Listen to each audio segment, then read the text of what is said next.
어제 있었던 그 12명의 장관급 인선에 대해서 뭐 여러분들에 대한 언급을 했습니다. 뭐 송미령 장관 유임이라든지 이 김영현 장관 후보자의 지명이라든지 몇몇 분들 얘기를 하면서 이렇게 좀 빠졌던 부분이 어디냐면 그 안규백 국방부 장관 후보자입니다. 그러니까 5.16 쿠데타 이후에 64년 만에 문민장관이라는 표현으로 대변이 될 것 같은데 이게 보니까 이제 보수 언론들은 국방장관이 민간 국방장관이 등장한다는 거에 대한 기대가 있고 우려도 있다 이렇게 얘기를 하고 있더라고요. 그러니까 사설로 뭐 우려라는 내용을 쓰면서 이제 군을 잘 모른다라는 취지의 얘기를 하던데 이게 좀 어떻게 생각을 하신지요? 민간 국방부 장관. 그 김용현 전 장관을 예를 들자면 군을 잘 알겠죠. 아무래도 네, 육사 출신이고 육사 출신의 수감고 뭐 후배고 장성 출신이고요. 예, 그럼 군을 잘 알아가지고 나라를 잘 지켰습니까? 아니면 윤석열 배우자를 지키기 위해서 군을 동원해서 소위 말 군사 반란을 일으켰습니까? 그러니까 군을 잘 안다는 것 자체가 그러니까 저는 알겠는데요. 그런 얘기할 때 뭐 했습니까 하면서 나한테 막 얘기를 그렇게 하는 이유는 아니, 그건 아니고 아니죠. 대화의 맛을 살리려고 맛을 알았어요. 맛깔스럽게 표현하는 알겠어요. 표현법이고요.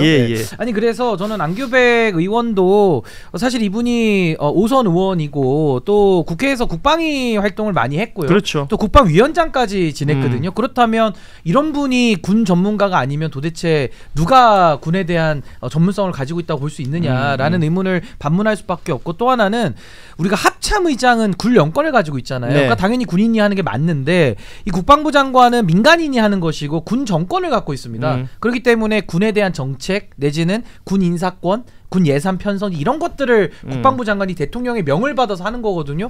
결국 대한민국 국군 통수권은 대통령에게 있고 대통령도 민간인을 다 우리가 국민들이 뽑는 거 아니겠습니까? 그래서 저는 뭐 민간인이 할 수 없다라는 그 논리는 말도 안 되는 얘기고요. 과거 사례도 보면 이승만 정권 때인가 그때도 민간인 출신이 있었죠. 했던 걸로 나와 있습니다. 20화국 때까지. 20화국 때. 그러니까 저는 이게 사실상의 문민화가 전 이루어져야 된다고 보고 이 다양성에서 오는 저는 힘이 있다고 믿어요. 그러니까 어느 한 조직이 한쪽 육사 출신들 자기들끼리 그냥 했을 때 나오는 시너지와 다양하게 섞였을 때 나오는 시너지가 전 다르다고 믿기 때문에 전 이번에 안규백 의원을 국방부 장관으로 지명한 부분 전 매우 잘했다라고 저는 봅니다. 제가 이제 두루 이제 봤던 보수 성향의 일간지들을 보면 그 양반들 미국 참 좋아하지 않아요?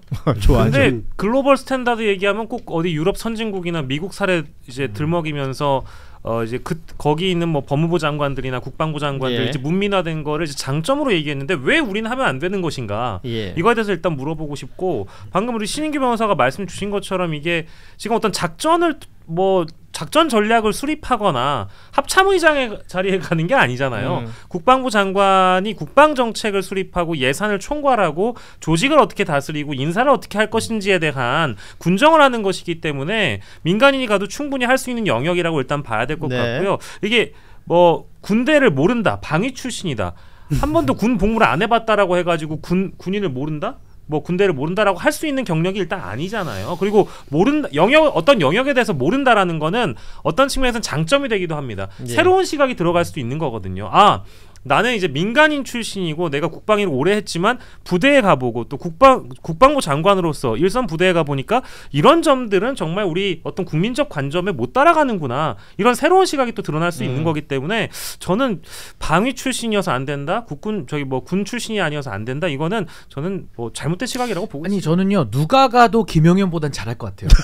아니 저도 공익법무관 출신이고 저 논산에서 4주밖에 훈련 안 받았거든요. 저를 갖다 놔도 김용현보단 잘할 자신이 있습니다. 왜? 법을 지키니까요. 아니 법을 때려 부순 사람들이 무슨 할 말이 있다고 좀 그런지 의문이고 만약에요 군 생활을 해봐야지만 국방부 장관 할 수 있다라는 논리를 확대하면요 여성은 대통령 못 되는 겁니다. 근데 박근혜 대통령 군대 안 갔다 왔죠. 당연히 여성이니까. 근데 대통령 해가지고 국군 통수권까지 가지고 했단 말입니다. 근데 왜 국방부 장관 못 합니까? 그러니까 이건 논리적으로도 말이 안 되기 때문에 부동시로 군 면제받은 사람도 국군 통수권을 가진 적이 있었죠. 그렇죠. 그러니까 저는 뭐 국방부 장관을 우리가 지금 안 해봤기 때문에 최근에 상당히 좀 그런 부분이 어색할 수는 있지만은 왜 민간인이 왜 못합니까? 그리고 국회에서 국방위원회 위원장까지 지내신 분이 전문성이 없다 그러면은 그건 말도 안 되는 좀 공격을 위한 공격인 거죠. 아니, 저는 이게 보수 언론이 기대와 우려라고 이 사설을 쓴 거는 뭐 쓰기 편하게 쓰는 거죠. 국방장관 기대된다 이렇게 쓸 수도 없고 국방장관 우려된다 이렇게 쓰기도 못하니까 기대와 우려라고 이렇게 역시 쓰는 거죠. 사설 쓰시는 분이라 달라요. 네. 그래서 이건 좀 약간의 좀 너무 안전 운행을 한 셈이라서 뭐 크게 뭐 주목할 필요는 없다고 생각되고요.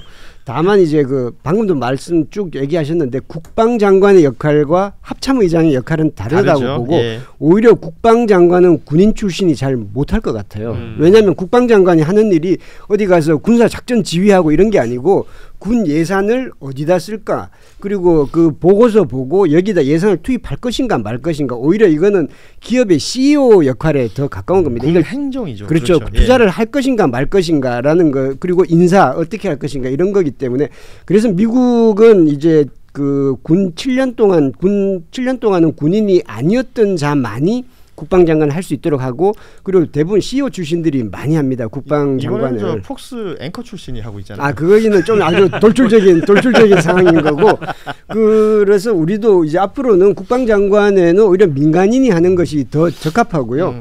그리고 그러면 이제 여성 기업 CEO 출신들도 얼마든지 국방장관 예. 할 수 있는 거죠. 그리고 그리고 또 하나는 우리 군사 문화가 이제 사실은 이게 여기서부터 우리 사회 전반적으로 퍼진 것들, 뭐 안 되면 되게 하라, 뭐 까라면 까, 이게 우리 사회를 굉장히, 물론 그 60년대 70년대에는 효율성을 높이는 데 도움이 됐을지 모르지만 그 이후 우리 사회를 지체하고 발목을 잡는 큰 잘못이었다고 생각되거든요. 이런 부분들이 지금 우리 사회는 많이 개선되고 있는데 이제는 그 진원지인 군부터 개선하는 것이 안규백 장관이 가서 조금이라도 역할을 할 수 있었으면 좋겠습니다. 예. 그리고 저는 하나만 말씀드리면 예. 이번에도 친위 쿠데타를 일으킨 세력이 검사와 육사예요. 아니, 검사와 육사들이 한 겁니다. 그 여사까지 3사가 한 건데. 무슨 영화 제목 같네요. 아니, 그 3사죠. 예, 군사를 이제 육사, 검사, 여사인데 결국에는 저는 검사도 그래요. 검찰총장이 이제 검사가 하지 않습니까? 그러다 보니까 사실 법무부 장관도 검찰 출신들이 많이 갔거든요. 그랬었죠. 그러니까 이자들이 무슨 검찰의 권력은 자기들이 무슨 어디 우주에서 갖고 온 것처럼 획득한 것 같은, 마치 네. 국민위에 군림하는 것 같은 생각을 하는데, 대한민국 헌법은요, 권력이란 단어가 딱 한 번 나옵니다. 우리 헌법 2조에 모든 권력은 국민으로부터만 나온다고 되어 있어요. 그리고 나머지 대통령부터 공무원들이거든요. 거기는 권한이라고 되어 있습니다. 네. 제한된 권력을 위임받는 거예요. 국민이 위임을 주는 거거든요. 그러니까 저는 이 검사들의 이 착각도 우리가 좀 벗어나게 해주기 위해서는 저는 법무부 장관도 꼭 변호사가 할 필요도 없는 거예요. 그 법률 정책에 대한 연구를 하신 분들도 많거든요. 예. 전 그런 분들 누구라도 아까 우리 실장님 말씀하신 대로 조직을 잘 운영하고 대통령의 명을 받아서 내각을 통할할 수 있는 사람이 가는 것이 좀 훨씬 더 바람직하지 않나라는 생각도 듭니다. 네. 제법 길게 문민 국방장관 관련된 이야기를 했는데 댓글에는 꽂히신 게 대부분 신인규 공익 출신이었네? 라는 공익 법무관입니다, 정확하게. 공익 법무관 민간에서 출신이라는 제가 걸, 방문했습니다만은 저희는 추첨으로 갔거든요. 그러니까 안규백 장관이 이게 국방장관에 대해서 그 수많은 방위 출신들한테 얼마나 자긍심을 희망을 저는 자긍심이 생깁니다. 제가 민간에 있었기 때문에 예, 논산에 사주 있었어요, 제가. 예. 자긍심이 생깁니다. 사실은 뭐 지금은 이제 방위라는 제도가 없습니다만 첫 방위 출신 국방장관 아닙니까? 그렇습니다. 이거는 뭐 또 하나의 역사를 쓰는 것이 되니까요. 뭐 단기 사병, 우리 동네 특공대 뭐 다 이런 역할이 있는 표현들을 겁니다. 불렀습니다만, 뭐 또 하나의 역사가 될 수 있다라는 생각이 들고, 시간이 다 돼가지고요. 이게 이번에 어제도 12명의 장관급 인사가 발표가 됐지만 그 중에 배경훈 과기정통부 장관 후보자를 제외하고는 전부 국민 추천제에 이름이 거론됐던 분들이다라는 거예요. 그래서 지금 뭐 법무부 장관 누가 될지 관심사가 높기 때문에 그냥 여기서 우리끼리 한번 추천해 보자. 혹시 권태우 실장께서는 이제 법무부 장관 추천 가능한 인물, 지난번처럼 또 성의 없이 신인규 이런 얘기 하지 마시고요. 너무 깊은 고민하시는 거 아니에요? 지금 진짜 인사를 하시는 것 같아요. 지금까지 거론됐던 하마평에 오르는 분들이 있죠. 몇 분 있었죠. 뭐 저희 이름을 꺼내기가 좀 부담스러운데 어색하시죠. 다 국회의원 출신들이죠. 민주당 국회의원 출신들이 있고, 저는 강금실 장관 이미 너무 한지 오래됐으니까 다시 하기는 좀 그러실 것 같고, 저는 그 국회의원 출신 현직 국회의원이 하는 것도 괜찮다고 봅니다. 꼭 그것이 검사 출신이나 법조인, 그러니까 우리가 생각하는 법조인, 그 사법고시를 합격한 그런 분이 아니어도 오히려 그런 쪽으로 한번 법무부 장관을 한번 해봤으면 하는 바람이 있습니다. 그러니까 그 법조인 출신이 아닌 현직 국회의원. 그래서 뭐 사람 이름은 안 되겠단 말씀이시나요? 이름을 얘기해 주셔야 이해하기가 쉽긴 한데. 예컨대 누가 있을까요? 예컨대. 뭐 거론되는 사람 중에는 아니 뭐 청문회 하는 것도 아닌데 뭐 이렇게 그 인사에 영향은 없습니다. 우리가 여기서 말한다고 뭐 그분이 진짜 장관 되고 이러는 게 아니잖아요. 영향 있을까봐. 뭐 윤호중 의원도 괜찮고요. 뭐 한번 생각해 볼 수 있을 것 같습니다. 뭐 그런 정도 톤에서 그러니까 윤호중 의원이라고 말씀을 하셨지만 현역 의원이면서 법조인이 아닌 인물. 그렇죠. 뭐 이렇게 생각해 볼 수 있다라는 거군요. 현역 의원에서 법조인 인물로는 뭐 박범계 전 장관도 있었는데 박범계 전 장관은 한번 하시지 않으셨나? 네, 뭐 통일부 장관도 이번에 하셨던 분이 하니까. 자, 좋아요. 뭐 요 정도로 정리하고 우리 저는 지금 이제 언론에 종합한 내용들이 뭐 윤호중, 박균택, 박은정, 김용민, 이건태 이런 분들인데요. 네. 빼고 이런 분들을 제외하고 다른 인물이 했으면 좋겠습니다. 왜냐하면 이제 하마평에 오른 인물들이 대부분 또 안 되기도 하거든요. 어떤 중요한 자리에서는. 이번에 뭐 11명 발표된 것 중에는 하마평에 오른 분들이 대다수 됐지만 이번에는 2차 내각에서는 그래도 좀 예상 밖의 인물이 중요한 자리, 법무부 장관이나 행안부 장관이 좀 갔으면 좋겠어서 저는 문재인 정부 때 미완의 검찰개혁하다가 사실 실패하긴 했잖아요. 네. 추미애 장관이 한 번 더 하는 것도 의미가 있겠다. 역시 현역 의원 중에서 그게 하나가 있고요. 한 명만 얘기해. 한 명만요. 시간 없어요. 그래요? 저는 추미애 박주민 의원 얘기하려고 했는데. 박주민 의원까지. 박주민 의원은 서울시장 생각하고 있지 않나? 맞습니다. 서울시장에 욕심이 있으신 것 같은데. 이름 한 번씩만 얘기하고 넘어가요. 알겠습니다. 한 명만 얘기를 하겠습니다. 신인규 변호사는? 저는 진심을 담아서 이야기를 하는 건데 결국 법무부 장관이라는 건 지금 제일 중요한 게 이 수사권 조정과 관련된 이야기입니다. 이게 속도 조절도 중요하지만 좀 정밀하게 이루어질 필요가 있거든요. 근데 저는 사실은 꼭 의원이 가야 된다. 이것도 저는 아닌 것 같아요. 장관이라는 것은 말 그대로 대통령의 명을 받아서 그 조직 안에서 조직을 운영하는 리더십이기 때문에 저는 지금도 강선우 장관 지명자가 가장 지금 연소로 알고 있는데 지금까지는 그렇죠. 저는 좀 더 내려가야 될 필요가 있지 않는가. 그래서 저는 김규현 변호사를 법무부 장관에 앉히는 파격 발탁을 해서 저는 좀 조직의 이런 좀 뭐랄까요. 바람을 좀 일으키는 것도 저는 굉장히 괜찮다. 왜냐하면 그분이 수사권에 대해서 또 검찰 출신인데 기득권 쪽은 아니거든요. 그러니까 실무를 했던 분이니까 어느 정도 이해도가 있고. 김규현 변호사. 저는 뭐 나이 또래도 80년대 생이기 때문에 저는 김규현 변호사도 법무부 장관으로 앉히면 저 충분히 해낼 수 있다고 봐요. 그러면서 슬쩍 지금 이제 신인규 언급되게 바라는 거 아닙니까? 진짜로. 법무부 장관 역할 중요하니까. 신인규 변호사는 뭐 누군가가 추천해도 했을 거라는 생각이 드는데 저는 어디로 지금 추천해요? 특검보로 언급되는 사람이 법무부 장관. 아니 김규현 변호사 하면 잘하실 것 같아요. 저도 한번 추천하고 싶은 분이 있어서. 누구를? 저는 국제 도서전보다 딱 왔어요. 문영배 전 헌재 소장 권한대행 하셨던. 뭐 지금 이제 그 현직에서 물러나셨으니까. 거절하실 것 같아요. 뭐 거절하실 수도 있겠으나 그냥 나는 뭔 생각이 들었냐면 그 퇴임하신 이후에 어른 김장하이 그 김장하 선생하고 뭐 식사하는 자리가 이제 뭐 언론에 노출된 적이 있었는데 그때 뭐 했던 여러 이야기들 중에 이분이 헌재에서 뭔가 합의를 이끌어내는 과정들을 어떤 식으로 해왔는지 설명하신 부분들이 있거든요. 저도 잘 들었습니다. 맞아요. 지금 검찰 개혁과 사법 개혁을 이루어야 되는 어떤 법무부 장관이라는 자리는 뭔가 그런 마인드가 좀 필요하지 않는가. 수많은 갈등 조정이라든지 또 그리고 국민들에 대한 설명도 제대로 돼야 될 부분들이 분명히 있거든요. 그래서 이제 저는 갑자기 그분이 확 떠올랐어요. 국제 도서전에 나타나셨더라고요. 그러니까 이 부처가 지금 현재 19개 부처인데 11개 부처를 하고 나머지 8개 부처를 지금 장관을 임명 안 한 그 8개 부처가 지금 마지막 지금 여러 가지 고심이 깊다는 걸 말하는 거죠. 그게 대부분 기재부라든지 이게 경제부처 그리고 법무부, 행안부 이게 개혁이 필요한 부서들이 집중돼 있는 거죠. 자 이렇게 아무 의미 없습니다만 저희끼리 한번 여기 인사권이 없어요. 저희는 저희는 인사를 잘하고 다닙니다. 저는 만나면 안녕히 계세요. 근데 그건 할 수 있지 않나요? 문영배 전 헌법재판관을 여기 초대는 할 수 있지 않나요? 우리 인사권은 없지만 섭외권은 있죠. 섭외권. 저희 제작진이 좀 신경 좀 썼으면 좋겠어요.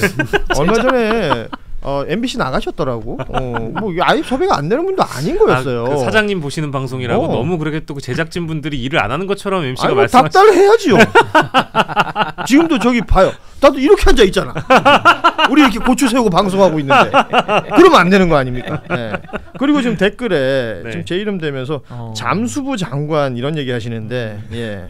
뉴스 다이브라고 뭐 잠수부라고 사실 쓰신 것 같아요. 해수부 쪽인데 사실 네. 이미 인선이 나와가지고 잠수부 네. 장관 이런 거는 저희도 웃음의 어떤 허들을 좀 높일 필요가 있겠다는 생각은 듭니다. 예. 그리고 김규현 변호사 관련해서 얘기가 됐으니까 지금 저희가 이제 패널이 부족한데 안 빠져나갔으면 좋겠다 라는 생각도 하면서 마무리해야 되는데 또 저희 제작진이 특별 부탁이 들어왔어요. 신인규 변호사가 출연했기 때문에 네. 그 이준석 의원 관련된 언급을 하나 했으면 한다. 왜냐하면 이제 최근 뉴스가 있었습니다. 김종인 전 비대위원장이 이준석 의원의 비호감도가 높다라는 얘기를 하면서 이걸 낮출 수 있는 방안을 찾아야 될 것이다. 뭐 이런 일종의 훈수를 뒀는데 이준석 의원 이름을 저는 어디서 언급하거나 떠오르면 이상하게 자동 반사처럼 신은규가 떠올라요. 뭐 연관 검색어처럼. 뭐 그렇습니다. 이런 얘기들이 계속해서 어찌됐건 이름이 잊혀지지 않고 계속 언급이 되거든요. 신은규 변호사는 좀 새롭게 받아들이지 않을까요? 이런 내용들이 있으면? 아니 근데 이제는 그 김종인 위원장은 사실상 이준석 의원을 굉장히 좀 아끼고 또 응원하는 차원에서 아마 진심을 가지고 조언을 했을 거라고 저는 봅니다만은 네. 사실 뭐 김종인 위원장이나 이준석 의원이나 뭐 등등등 연관되신 분들이 김건희 특검하고 무관하지가 않아요. 그러니까 제가 볼 때는 명태균 이슈를 그렇죠, 수사하다 그렇죠. 보면은 이제 그 특검이 어디까지 가느냐가 지금 중요한데 그 상황에서 지금 이렇게 좀 한가롭게 뭐 당의 발전 방향을 가지고 논의한다라는 게 저는 조금은 이 맞나라는 생각이 좀 들고요. 예. 뭐 그 내용만 놓고 평가하자면은 당연히 정치인한테 가장 좋지 않은 게 비호감도죠. 비호감도라는 게 결국에는 어떤 본인의 지지세를 꾸리는 데에는 그게 도움이 될 수 있습니다. 왜냐면 네. 코어들을 형성하기는 쉬우니까요. 근데 문제는 정치라는 게 누구와 싸우는 것도 아니고 게임도 아니고 어떤 문제를 이슈화하는 게 정치의 본질은 아니거든요. 네. 결국에는 문제를 해결하고 국민의 삶을 낫게 만들고 통합과 조정을 통해 가지고 나라를 더 빌드업을 해 나가는 게 정치의 본령인데 거기에 있어서 저는 이준석 의원이 비호감도를 낮출 수 있는 방법은 없다. 그렇게 생각합니다. 근데 저는 조언을 하지 않습니다. 없는 사람에게는 그냥 없다라고 알려주는 게 훨씬 더 냉정한 조언 예. 아닐까. 없습니다. 제가 예. 그 예상했던 답이 고스란히 나와가지고 만족스럽습니다. 예. 자 오늘 뉴스다이브 여의도 새신사 함께했는데 시간이 제법 많이 지났네요. 근데 지금 댓글에 저 살쪘다는 얘기가 지금 많아요. 뭐 특정 인물을 닮았다고 하는 얘기들이 많은데 예. 좀 체구가 있는 분을 닮았다고 네, 하는데요. 네. 제가 어제부터 헬스를 시작했기 때문에 한 3달만 기다려 보시죠. 예, 다음에 이제 누군지 못 알아보실 겁니다, 저를. 그럼 안 해도 될 말을 그렇게. 아니 자꾸 살쪘다고 하니까 댓글에. 예, 아무튼 뭐 우리 좀 자극되네요. 예, 신규 변호사에게 여러분께서 이제 좋은 동기부여를 해주신 것 같습니다. 그러면 그 왜 예전에 제가 그 헬스장에서 PT 받을 때 그 트레이너분이 저한테 했던 얘기가 있습니다. 100일이면 곰도 사람이 된다. 우리 신인규 변호사가 100일 후에 어떤 모습으로 나타나게 이제 될지. 긁은 복권으로 나타납니다. 긁은 복권. 알겠습니다. 어떤 형태로든 지금 제대로 긁힌 것 같아요. 많이 긁힙니다. 특정 인물을 닮았다고 하니까 어제 6개월을 끊고 왔는데 PT를 10회나 끊었는데 제가. 예, 알겠습니다. 자극이 되네요. 예, 뭐 이렇게 야 중요하지 않은 이야기를 이렇게 길게 할 줄. 예. 아무튼 오늘 뉴스다이브 신인규 변호사, 박영식 평론가, 우리 권태우 실장과 함께했는데요. 오늘은 여기서 마무리하도록 하겠습니다. 뉴스다이브는 내일 오후 3시 30분에 다시 찾아뵙겠습니다. 고맙습니다. 고맙습니다. 네, 감사합니다. 수고하셨습니다. 네, 고생하셨습니다.